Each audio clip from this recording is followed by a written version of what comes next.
Olá! Hoje a gente vai mergulhar numa inovação tecnológica que parece coisa de filme, a união de dois mundos da computação, o quântico e o clássico. E vamos ver como essa fusão está resolvendo um desafio gigantesco que é restaurar imagens de satélite, uma fonte de dados absurdamente vasta e complexa. Bom, a pergunta que vai guiar nossa conversa é essa aqui. Parece ficção científica, né? Restaurar uma imagem de satélite com 172 camadas de informação usando física quântica. Mas por que isso seria necessário? Porque não estamos falando de uma foto qualquer tirada do celular.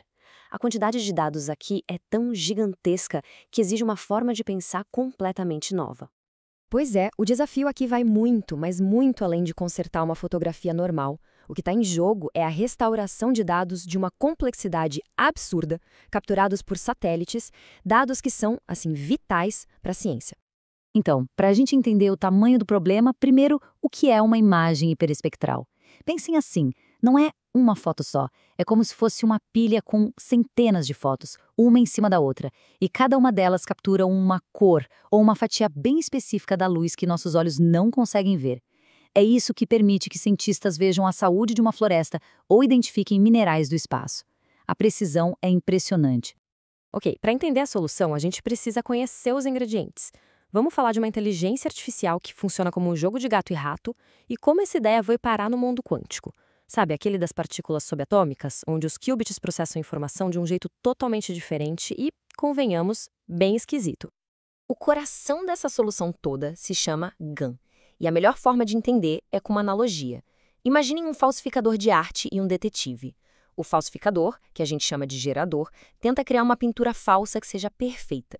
Enquanto isso, o detetive, o nosso discriminador, se especializa em encontrar qualquer falha que entregue a farsa. E é essa briga constante que faz a mágica acontecer. Quanto melhor o falsificador fica em criar as obras falsas, mais esperto o detetive precisa ser para pegá-lo. Um força o outro a melhorar sem parar. No final, o que a gente tem é um gerador que consegue criar coisas incrivelmente realistas. Então, o próximo passo parecia óbvio, né? Levar essa batalha para o mundo quântico. Usar o poder dos qubits para criar coisas ainda mais complexas. Só que as primeiras tentativas deram com a cara no muro. Os primeiros modelos quânticos só conseguiam gerar imagens minúsculas em preto e branco. Não chegava nem perto do que era preciso para o nosso problema com os satélites. Essa tabela aqui mostra o tamanho da evolução. Vejam só, a gente saiu de imagens de 2 por 2 pixels, foi para 8 por 8, 28 por 28, tudo em tons de cinza. E aí, pá, chega o Hyper King. Ele dá um salto absurdo para 128 por 128 e, o mais incrível, com aquelas 172 camadas de informação. É um avanço gigantesco em outra escala. Tá, mas como foi possível dar um salto desses? A sacada de mestre do Hyper King foi fazer uma pergunta diferente. E se, em vez de um ser quântico e o outro clássico, os dois, tanto o gerador quanto o discriminador, fossem uma fusão inteligente dos dois mundos? A arquitetura dele é genial. Pense num sanduíche. Primeiro, um sistema clássico pega aquela imagem gigante e, de forma muito inteligente, espreme os dados até um tamanho que o computador quântico consegue processar. Aí vem o recheio. O núcleo quântico faz o trabalho pesado, analisando os padrões de um jeito que um computador normal levaria uma eternidade. E para fechar, outro sistema clássico pega esse resultado e expande de volta, reconstruindo a imagem inteira, restaurada e em alta definição. Uma colaboração perfeita.